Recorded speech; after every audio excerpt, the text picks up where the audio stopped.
Welcome to Underlying Perceptions. I'm Cariga, and I'm about to show you how to browse my website, Xcariga.com, the desktop version. First video we have is healing because we all need it.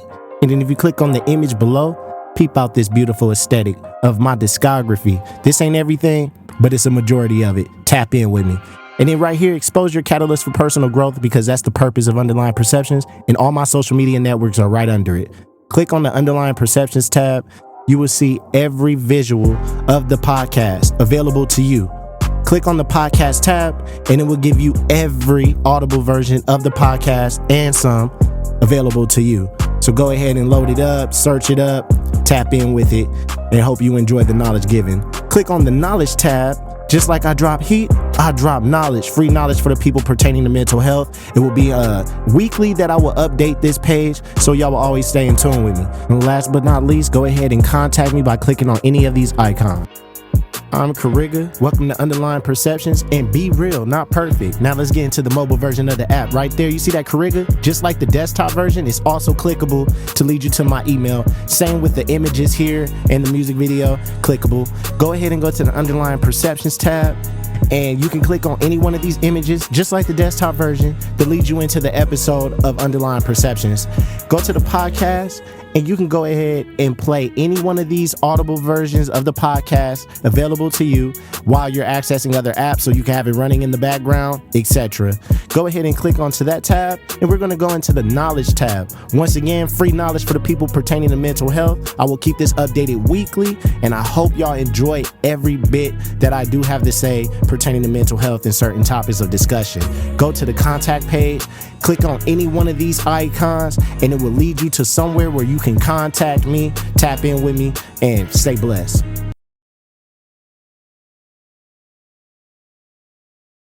Everybody, welcome to Underlying Perceptions. I'm Cariga, and today we're going to talk about the holidays. Yeah, it's going to be a good topic to talk about today. So I'm going to just start off saying one thing that I really do like about the holidays is I enjoy the family gatherings. I enjoy the food, and honestly, just enjoying that family time, that makes my holiday more solidified, makes me happy. Being around family, being around people that's loving, caring, and just sharing moments, and especially during the winter, the cold times where things are more laid back, more calm. And the reason why I'm talking about the holidays today is because sometimes in the holidays, people can catch the winter blues and people can feel sad. And the word sad itself has a mark in the psychology world for a disorder. And it's a form of depression, which is called Seasonal Affective Disorder, also known as seasonal depression or the winter blues, as some people will identify it as. I wrote an article about it on Xcariga.com/knowledge. So you can go ahead and check out the articles that I have wrote, talking about certain depression symptoms, talking about resiliency, speaking on boundaries, grief, and etc. And once again, it's updated weekly. And today's topic, I feel like, it would be good to just kind of talk about the holidays and how it can impact our mood. Just because we are passing Thanksgiving, we're going into Christmas now, and then we're going into the New Year's. But it's deeper than just those holidays that are marked on the calendar. It's just the time of the year, which does impact our neurons in many ways that can cause us to have low mood. Cause us to feel more irritable, changes in appetite, energy, pleasure towards things we once had pleasure in, and sad, also known as seasonal affective disorder or seasonal depression, has a prominent role around this time of the year specifically, not so much the spring and the summertime, but more so in the winter time. It has been shown according to statistics that, seasonal depression does affect people in the winter, and it may affect people longer in certain states or parts of the countries that are colder due to the lack of sunlight, which, impacts the serotonin, and low serotonin levels obviously leads to more irritability or lower moods. And it can also lead to, an impairment in your daily functioning activities, such as going to work. You may find yourself wanting to call off work or finding excuses not to go to work because You're dealing with a type of depression or a type of depressive symptom that is impacting your daily activities. Not melatonin, sorry, that is important, but melatonin is also impacted because with SAD, seasonal affective disorder, people tend to sleep in longer periods, hibernate more in the winter time, either overeat or not eating as much. These moods are impacted when we are dealing with the holiday blues. Some people are dealing with tough losses that are leading up to these holidays or during this time of the year to where they are in a rut or in a form of stagnation. So the increased irritability, the increased depressive symptoms do kick in. There has been multiple studies on this, especially evidence-based studies that states colder countries or colder parts of let's speak in the U.S. as well. Colder states tend to deal with more depressive symptoms than warmer states. And we can go ahead and look into states that don't have the much sunlight. We can see Chicago, right? Chicago is a state of many states that also deal with colder weather, but Chicago specifically, in the winter is really, really cold. It is lack of sunlight, more depressive mood kicks in the youth, especially when it comes to we can speak on the gang life or we can speak on suicide rates as well. Let's go ahead and talk about also the students that are in other countries such as Canada and them dealing with depression and going to school, depressions for parents and co-parenting. All these states, all these countries, when they don't have that sunlight, the serotonin is impacted. And so when your serotonin is not functioning properly, which is pretty much your mood stabilizer, that this is your high emotions, your energy levels really thrive off of your serotonin, which is part of your central nervous system and your neurology in your brain. So it's the center focus for your neurons for it to function properly, for you to, feel at ease, for you to be more energetic, for you to be, how can I say, more so on the happier spectrum in life. But when the serotonin is impacted due to the lack of sunlight, due to the vitamin D deficiency, the lack of sleep, and maybe the diet, whether you're eating unhealthy or not eating at all, it's going to cause you to feel depressed around this time of the year specifically. Now, the reason why I'm speaking specifically on the holidays is because according to the psychological research and the neurological research, it states that SAD only happens around the winter times more prominently, starting from mid-fall into your winter. And so when I'm saying that some states deal with it a lot more severe is because the winter can be prolonged, and that is just going based off of the sunlight, that's going based off of vitamin D deficiency, cold weathers. So in the holidays now, we can go more in depth about certain things that are impacted, like family relationships is definitely impacted during the holidays. And we're talking far as family gatherings. We're talking about external and internal conflicts, expectations, internal and external expectations, that we tend to seek validation from certain family members, or we tend to isolate from family just because during this time of the year, we have all been impacted in some type of way where it's been is impacting our daily functioning. It impacts the way we look at life. It impacts our happiness towards the holidays. I look at it like, as I got older, the holidays haven't been the same. Like when I was a kid, I can always go back like, yeah, me and my cousins, my 20 cousins, 30 cousins that I barely see now, we will always go outside. We'll play football. We'll eat good. We'll play video games. We'll hold competitions, talent shows. We're just having a ball, having a blast. And those times were amazing. Those times were great. I cherish them most of the time. To have that memory stay alive is just watching the VHS tapes my mom have, or watching old videos that my aunties or uncles have, and just kind of seeing like, wow, like what the days was like back then for the holidays for me. Like Thanksgiving was my favorite. Christmas would then be my favorite. It's like just knowing family will always come around. That was a blessing. As I got older, things changed. It's like certain family members don't talk to each other anymore, so they don't come around with our cousins. Like I don't get to see my cousins anymore because certain things are happening. People's lives are being impacted during this time of the year. People are going through financial struggles. People are going through,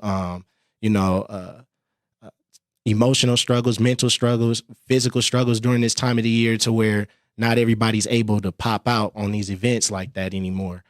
And, just taking into account, it's like, as I get older, I start seeing the same thing. I'm like, I can see myself not really going to family events like that often, or I find myself pulling back to going to an event because I'm like, I'm just good here. Like my birthday is literally 4 days after Christmas, on the 29th of December. So it's like, I just had a good conversation with Icy Jones outside before I stepped in, and happy birthday to you, Icy.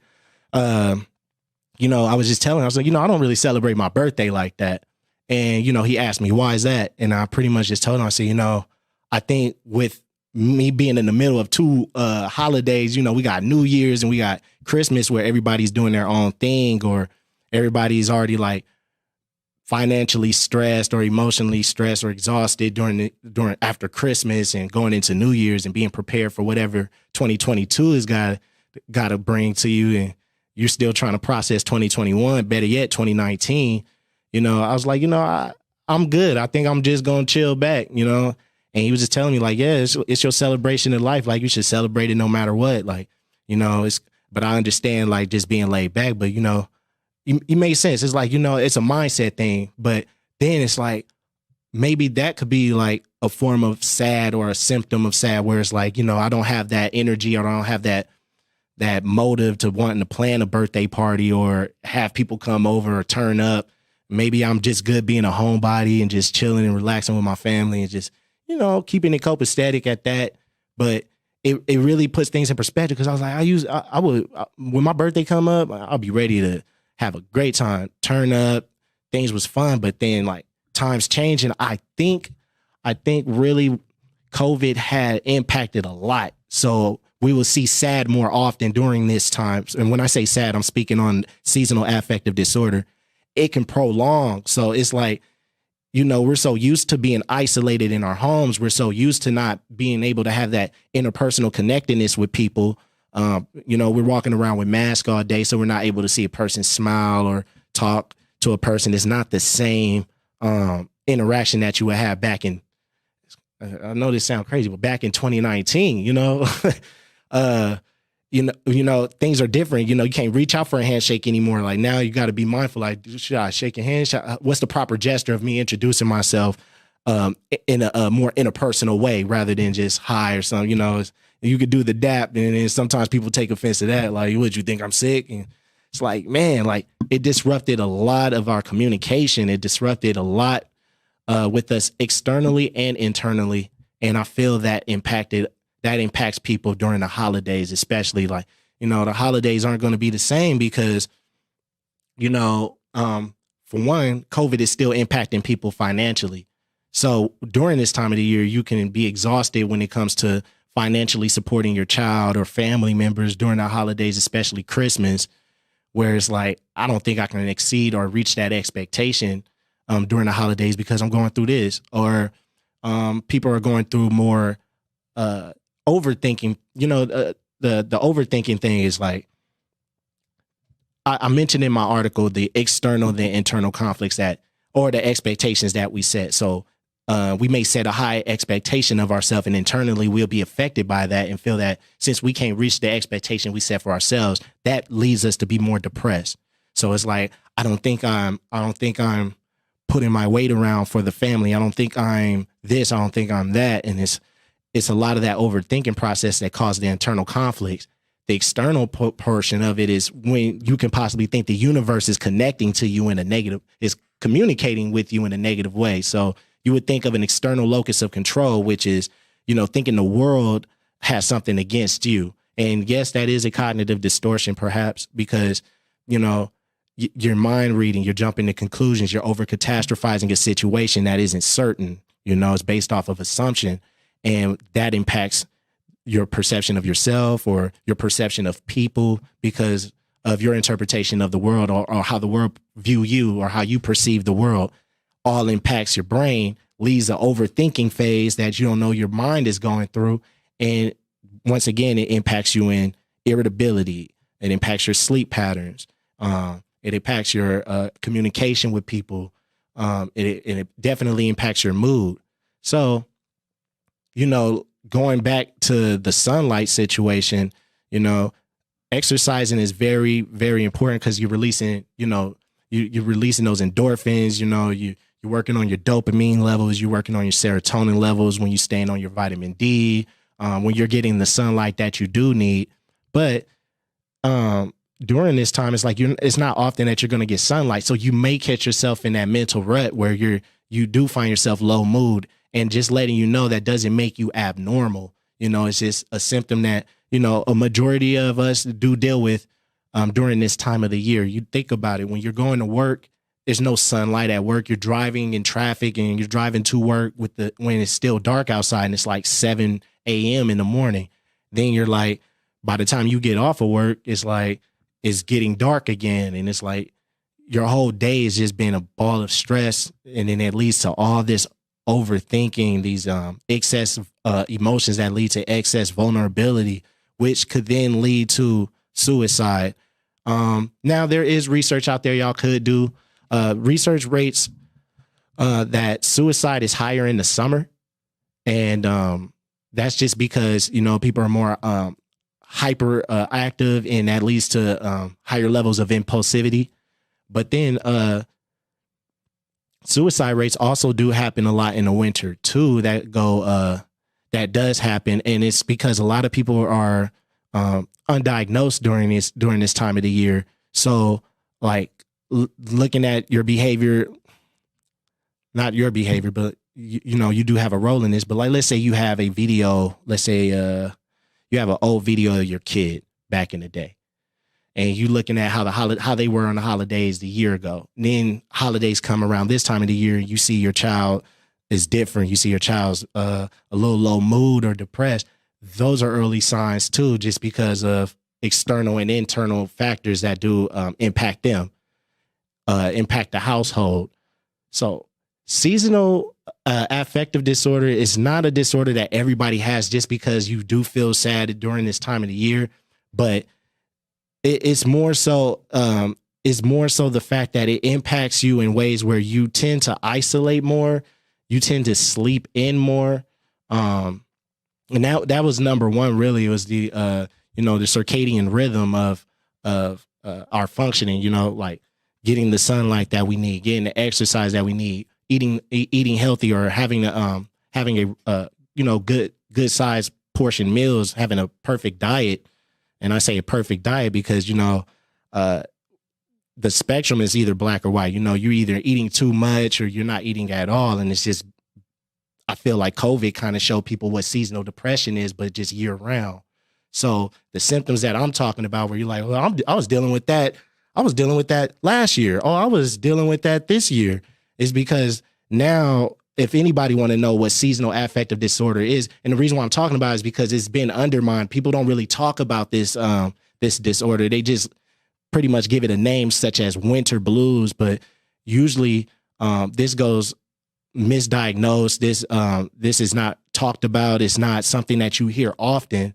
But now that people have been dealing with isolation, such as quarantine in their own homes, and dealing with their depression battles in their own home, and dealing with battling their demons and such, now you can get an idea of what SAD is. And it's one type of depression. It's not major depressive mood disorder, but it is one type of depression. And COVID-19 having us in quarantine and seeing those suicide rates go up, that shows you that gives you an idea of what seasonal depression can feel like for somebody. And it also gives you an idea of what depression is like for a client, or, for somebody that has been diagnosed with MDD, major depressive disorder, being in that situation where you're like, I'm not able to go outside, and I'm not able to communicate with people. I'm not able to do the things I love. I'm not even making the money I need to make because the job laid me off based off of this and that and this and that. COVID messed up this. And then on top of that, losing people we love in the process. So now you're already dealing with grief on top of dealing with losses such as a job loss or just the loss of having connectedness with people, loss of family interactions, and etc. This is what sad looks like. So if anybody's asking me, well, a client with seasonal affective disorder, what would that look like? Okay, a perfect example would be, have you felt depressed while being in quarantine, and how has that impacted you? And if any of your questions evolve around any symptoms such as, well, I was sleeping in longer, or I couldn't sleep at all, or I was taking medication and I found myself taking higher doses of medication. I've been isolating, I don't go out much. I just stay to myself. I don't really mess with people. When you have like various answers that kind of lead into those type of symptoms, that gives you the idea that seasonal affective disorder can impair you in that form during the holidays. It can impact you that way during the holidays. And it's strictly just for this time period, the winter, really. Mid-fall and the winter is where SAD is more prominent, according to the research studies. And there has been treatments for it, but I'm going to give you my perspective on it. For one, vitamin D deficiency is an issue with SAD, but you also have supplements you can take to kind of get your vitamin D, or you can drink orange juice. There's supplements out there that you can go ahead and get to make sure your vitamin D is good and efficient. Sunlight. Now, this is the topic that I'm gonna get in. Sunlight is something we can't really control. You know what I'm saying? Like, if the sun decide to pop out, it decide to pop out. And we just have to rely on that. But understanding that getting sunlight impacts your brain, and the neurology is so complex that I can talk about this forever. But just to stay on topic of SAD, seasonal affective disorder, when it impacts your serotonin levels, it impacts your mood and energy. So you will find yourself feeling more sad. You will find yourself feeling excessively vulnerable, or hypersensitive, and needing excess validation from people during this time because, you just feeling low mood. You're feeling low about yourself. Now you're dealing with internal and external expectations that you're not meeting, or assumptions or cognitive distortions that lead into impacting your daily functioning or your connectedness with people. And that's going to put you in a depressive state, and it can become crippling. Now, the thing is that just because you have it around this time of the year doesn't mean it ends when spring comes. It doesn't mean that it ends when New Year's is here. Like, okay, I got my New Year's resolution, depression is over. No, it the second that it kicks in, it's like it can become a severe issue to where I used to be depressed up until Christmas Day. Now I was depressed on Christmas Day. Now I'm depressed on New Year's Day. Now I still find myself depressed, and it's March. Now I still find myself depressed, and it's been a whole year and I haven't been happy. And it's like, because when it goes untreated, or when you're not taking your mental health seriously, life is different, and life will be perceived differently from your lens, and it can cause you to have, feelings of suicide or impulsive reactions based off of how you feel emotionally, and when you're not making your mental health a priority, you're really damaging your brain, and your brain needs to function in order for you to function realistically, scientifically proven too. And I always put emphasis on scientific, because people be like, where's the scientific facts? Because therapy is all theory. It's all theories. That's why they ask us, well, what's your theoretical orientation? It's all based off of a theory, but it has connected to scientific research or empirical or evidence-based research to where, okay, certain theories could help out these symptoms or help the client manage these symptoms. So when I talk about SAD, I'm bringing more so awareness to the fact that you may have family members, or it may be you that is dealing with feeling sad, dealing with the seasonal depression, or what you may know it as is the winter blues. You may be dealing with these symptoms, and if you don't know how or what to do, there is so many, there's so many interventions that you can possibly take to kind of help manage. It's not saying that it's going to take it away completely, but to manage. So knowing that when this time of the year comes around, you develop some type of tolerance for it, to where you're still able to continue to move on. And when you make that a pattern and a habit by exposing yourself to your pain and being able to deal with your pain and deal with your trauma, then you'll be able to move along in life and tolerate it more. And that's pretty much what, mental illness in general is. Just you're trying to find ways to manage it and deal with it. Like, you can't just PTSD. Once you have PTSD, it doesn't go away. Once you have anxiety, it doesn't go away, because your body is reacting off of that anxiety and it has been embedded. So you may find yourself shaking randomly and you're like, I can't stop shaking, but it's my anxiety. I feel good. I feel calm, but I just shake randomly during certain times or during certain times of the day. Or people are depressed. You can't tell somebody, all right, you're done. You will never do away with with mental illnesses 100% of the time. You have to actually go through the process to develop a tolerance. You have to develop a tolerance for it. And when you develop that tolerance, then you'll be able to manage life a little better than what it was before for you.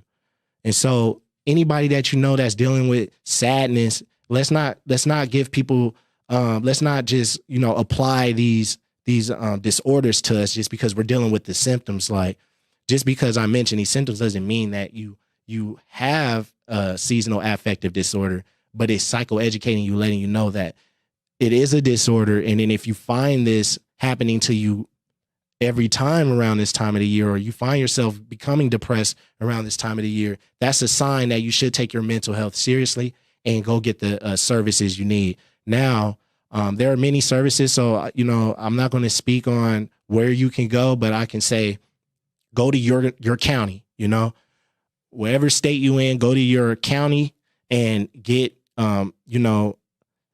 check to see what services that they provide for you. There's inexpensive ones, there's really price efficient ones for people to afford. Nowadays, you have more access online now. And one thing, a pro about COVID is that now technology has been used at its best during this time, where people were able to actually sit down and focus on how to use technology more advancedly. And now I see therapists is like, well, yeah, we went from doing Zoom just because COVID, but now I kind of like this form of therapy. My opinion, it's cool. It's you can definitely get it cheaper that way. So if you do want to look for a therapist, but you feel like the price is a little expensive, there's always remote therapists, and those are usually your cheapest route to go. So go ahead and tap in with a remote therapist and build that connection and stuff. COVID has been, it's still prominent, but the world is opening back up a little bit. And with that, now it don't always have to be remote. Sometimes they'll say, yes, you can come to my office or to my, office building or whatever. Just bring a mask and, follow the certain protocols, but just go ahead and check and see what services are out there. Do research on your therapist. One thing they do lead is there's always going to be information about your therapist that a client will want to know before committing to this therapist, because this is a person that is to help you with your mental, your mindset. So go ahead and find the right therapist. It may not be the first one, but continue to seek out treatment, continue to, do your research and see what tools that you can utilize to better your circumstances. Light therapy is usually prominent like in Canada, actually, Canada, because they deal with the lack of sunlight way more than America do. Light therapy has been like a prominent tool to use for their clients when they're dealing with depression. Now, my issue with that is that, I know technology is amazing, and trust me, it's a beautiful thing, but it's not natural. So the problem with that is that it can only do so much for the serotonin or whatever that is trying to ignite or, enhance, but it's not natural, so light therapy is an option. And there's research studies that has worked, but then, with research studies, there's always, the alternative hypothesis, like it may not work. Light therapy, it could work, but it's not natural light. So it may not work that much, it's not gonna help the serotonin as natural sunlight would, so keeping that in mind, sometimes just being in the state or being in the country that you're in, it becomes a norm pretty much. And so that can be tough on a person, just having to deal with that year round, that can be tough.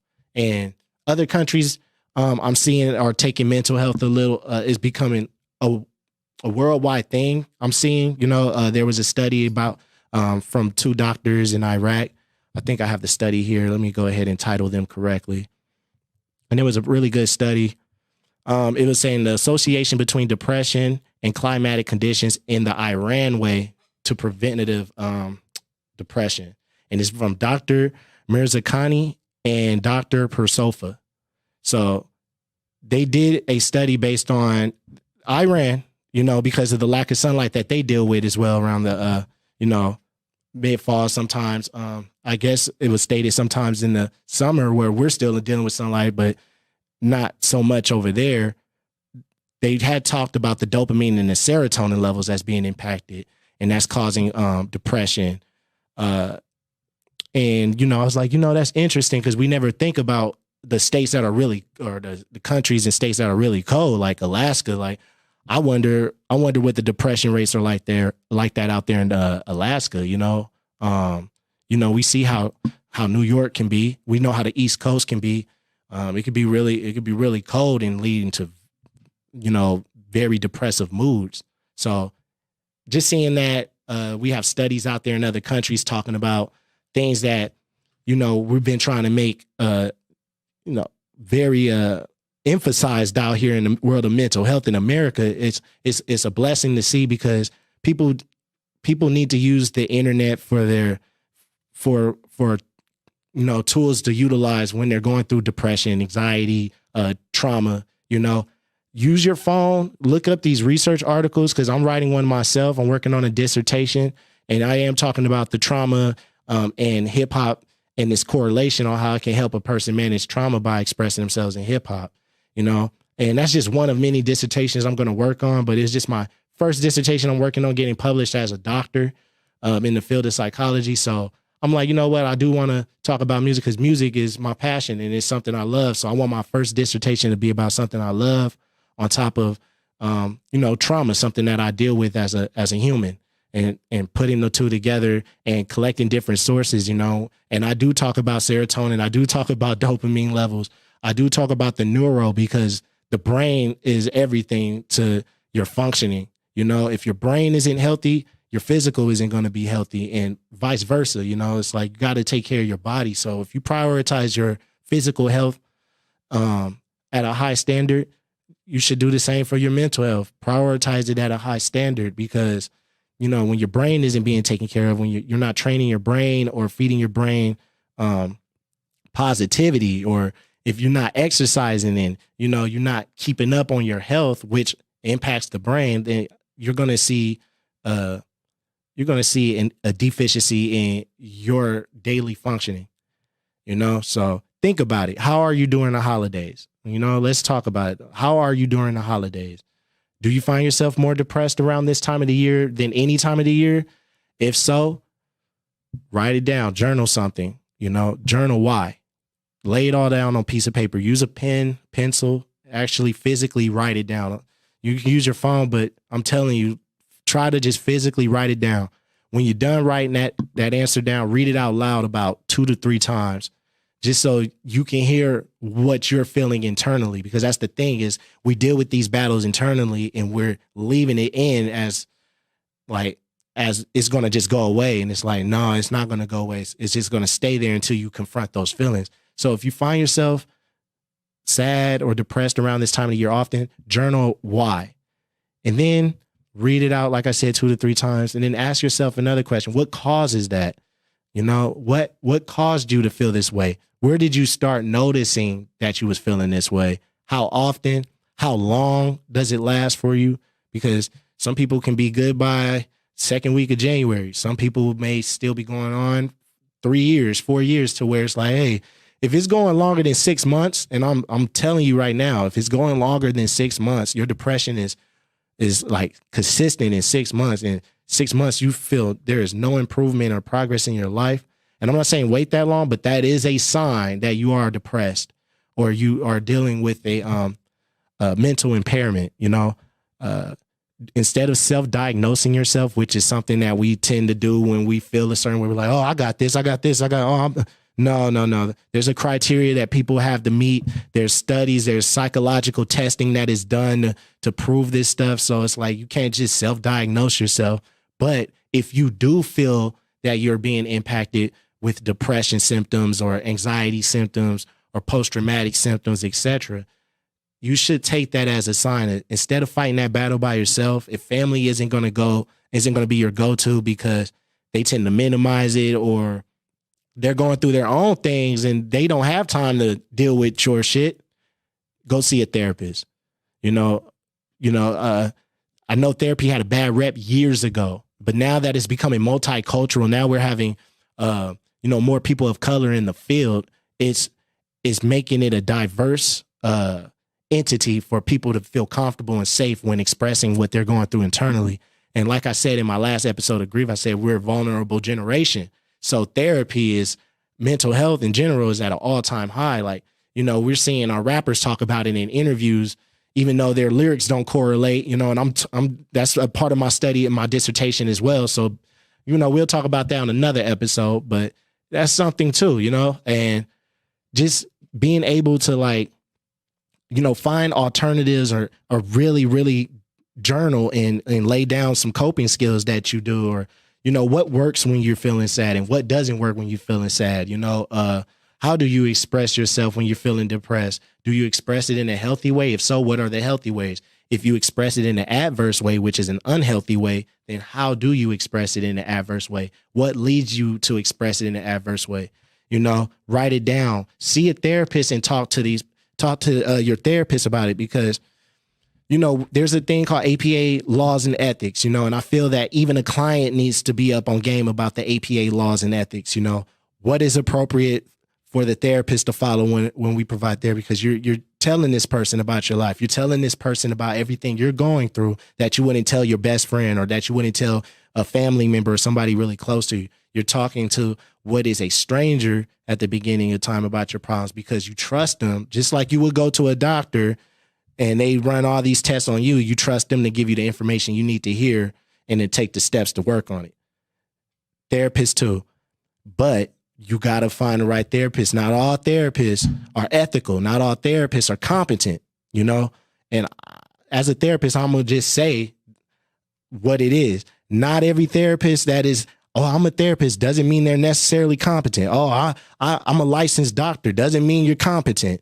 Oh, I did doesn't mean you're competent, and read on the APA laws and ethics. I've had therapists while in my program, in my master's program, when I was going for my counseling psychology degree. I had a therapist that just would diagnose me, oh, you got PTSD. And, I might have it, but then it's like the way she approached it, instead of getting to know who I am outside of just ready to diagnose me so she can write that check and give me that bill, instead of having that interpersonal connectedness, you went straight into most likely misdiagnosing a person because you didn't get enough information. You didn't do enough testing. You didn't talk to the person enough to even know that's the disorder that they have, All therapists sometimes are just too textbook, or they just already have a way of doing things to where it's like, it's not always ethical. Remember I said that word, remember this video, remember this portion of the video that Cariga, who's also a mental health therapist, is telling you that not all mental health therapists are competent. So that's 100% honest. They're not all competent. Not every therapist, just because they have a license or a title behind their name, means that they'll be the right one for you. So be mindful of that. Find a therapist that'll be right for you, because you could be misdiagnosed and that can lead to more impairment. What if you get misdiagnosed and then you're told to take this medication and it only made it worse? It's just, do your research, y'all. Y'all get on these TikToks, y'all get on the Instagram, y'all get on the Facebook, y'all find the funnies, y'all post the memes and stuff. That's cool. But if you really find yourself going through a mental battle, do some research on your symptoms too, just to see that you're not alone in this battle, and that there is solutions, and that there is steps to take to kind of help you manage those symptoms, tolerate the symptoms, and move along in life way better than what it was before. Help you with those ruminating thoughts, help you with your sleep pattern, find things that's going to help you, think positive instead of the negative, to avoid the cognitive distortions that you may focus on in your life. And I'll talk about cognitive distortions on another episode very soon, to let you know what cognitive distortions are and how those impact us. Once again, it goes back to the brain.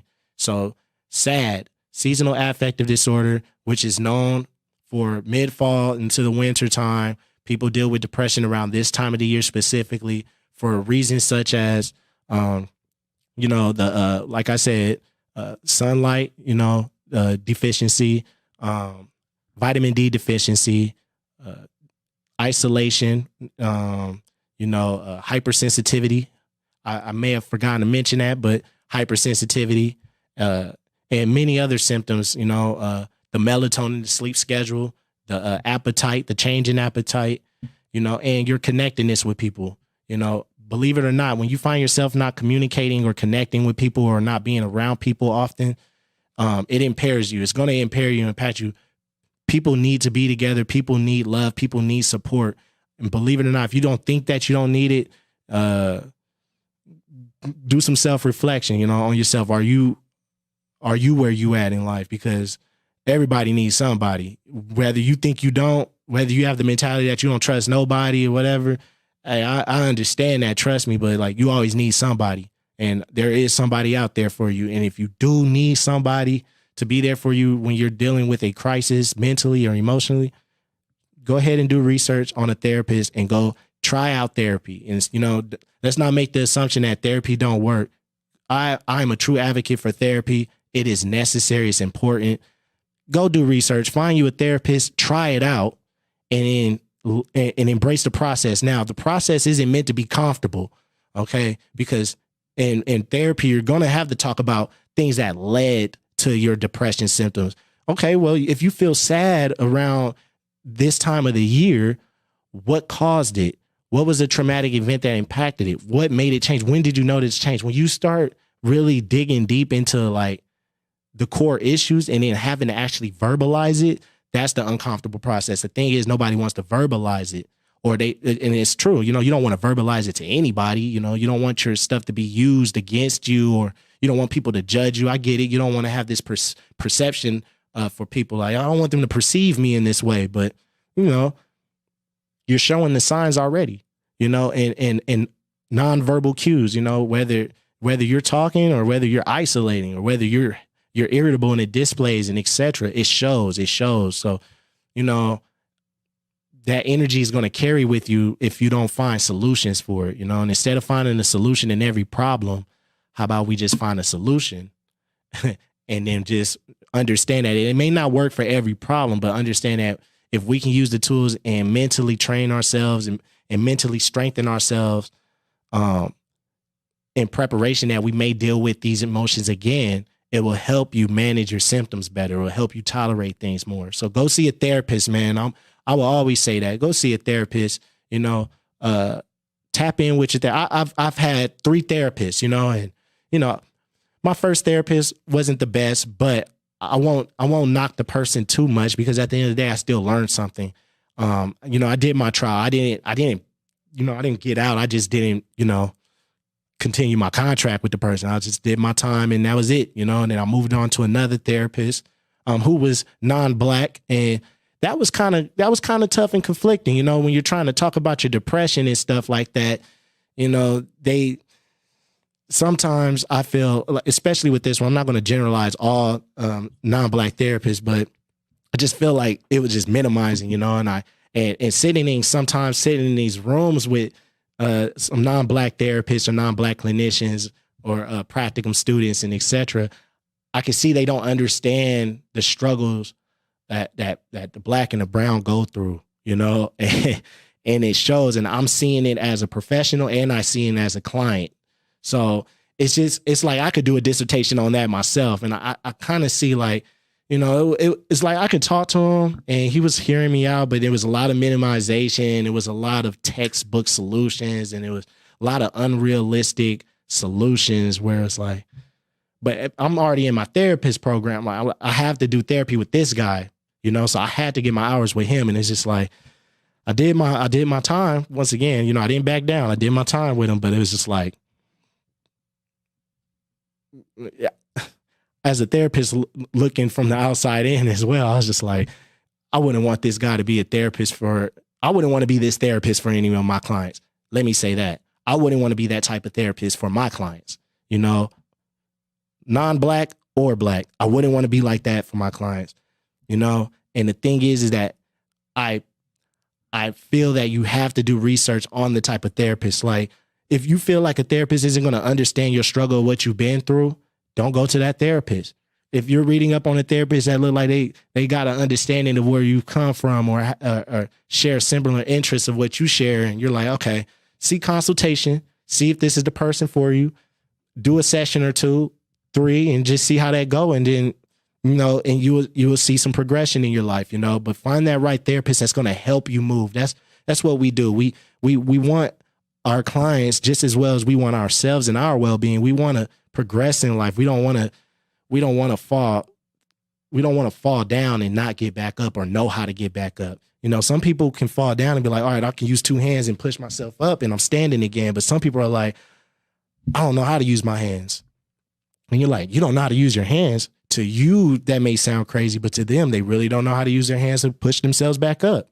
Or they don't know how to use their legs to get back up. And we have to understand that not everybody's moving at the same pace. Everybody's depression looks different. Everybody deals with depression differently. And like I said in my last episode, everybody grieve differently. Everybody deals with loss differently. So it's like understanding that, yeah, we all have similarities as humans, but we all deal with things differently because our brain is complex.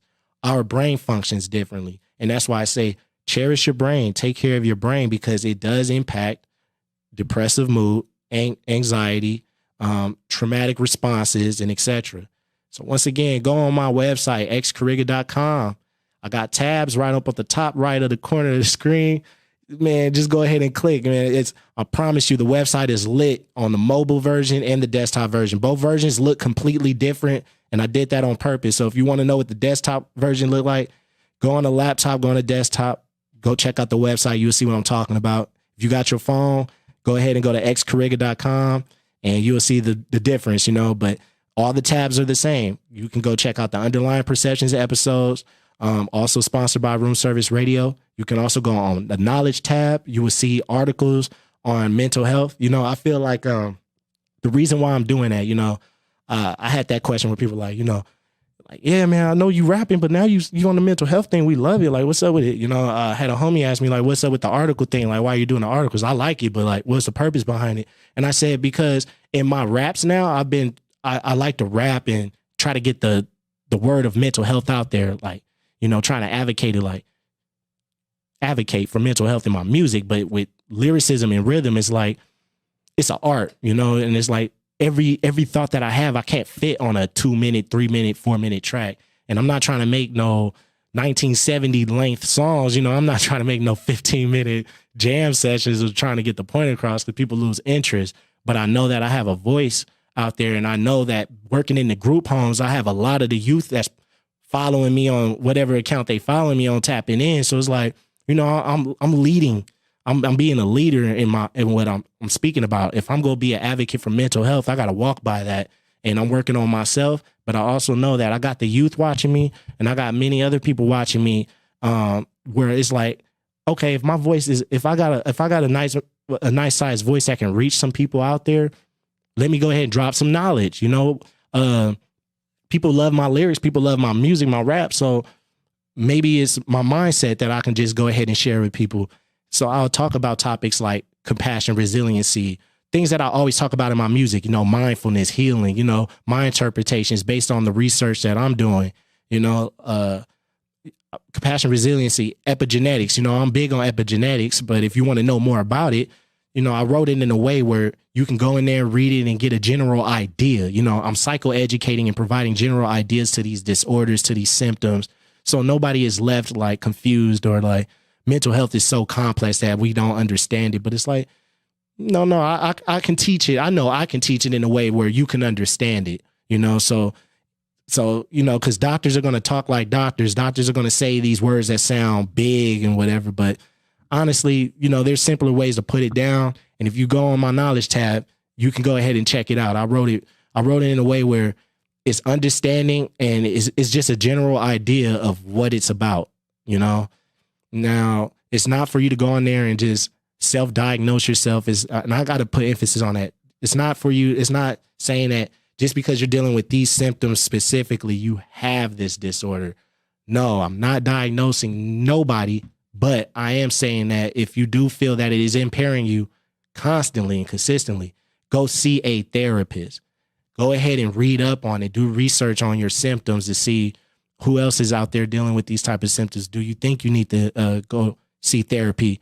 If the tools that you're using for yourself isn't working, maybe the tools from a therapist could work, So don't underestimate mental health, y'all. Like, it sounds corny because people think like, it's just a mindset thing. Like, at the end of the day, like, I'm going to feel how I'm going to feel. Boom, boom, boom. Exactly. But, if it impacts your decision making or if it impacts your mood every holiday or it impacts your connections with people and etc., don't you think that's kind of like depressing? Don't you think that would put you in a crippling state of depression? Like, it can lead you to feel like, I mean, I don't want to name drop rappers, but there has been in the past 2 weeks, 6 mainstream rappers / singers that went on Instagram and posted that God take the wheel. I don't want to be here anymore. I don't want to live anymore. Like even these rappers that everybody, love and put at a high standard, they're going through it, like, isn't that a sign that mental health isn't a joke? And then all I see is I love reading comments because I want to see what people are saying, what are people saying about this situation? I already have an idea. Everybody, I'll suck it up. You got millions of dollars. Oh, what you're bitching about? You got the nicest Lamborghini yesterday. Like, that's the problem. That's the problem with mental health is that when people are going through things, people minimize it. And when you go to a therapist, we can put you in that world in a new perspective and to where how you can see things, how you can better handle things. And it gives you a great outlook on life. When you do research on mental health, it helps expand your outlook on life. You know what I'm saying? So keep that in mind. If you're dealing with it, I will have sources on my website updated today. So I will have a new tab and it will have sources for you to call suicide hotlines for depression, mental health services worldwide that you can call. So they'll just, answer the phone, see what county you're located in and get you connected right and properly. I will provide numbers, emails, addresses, necessary information. That is also on the internet, but I'm going to just put it on my website. So when you do browse on my website, I'm showing you that I do advocate for your mental health just as much and that I want you to go ahead and take it serious just as well. So once again, thank you guys for tuning in to Underlying Perceptions. I'm Cariga. The mantra is be real, not perfect, and y'all stay blessed.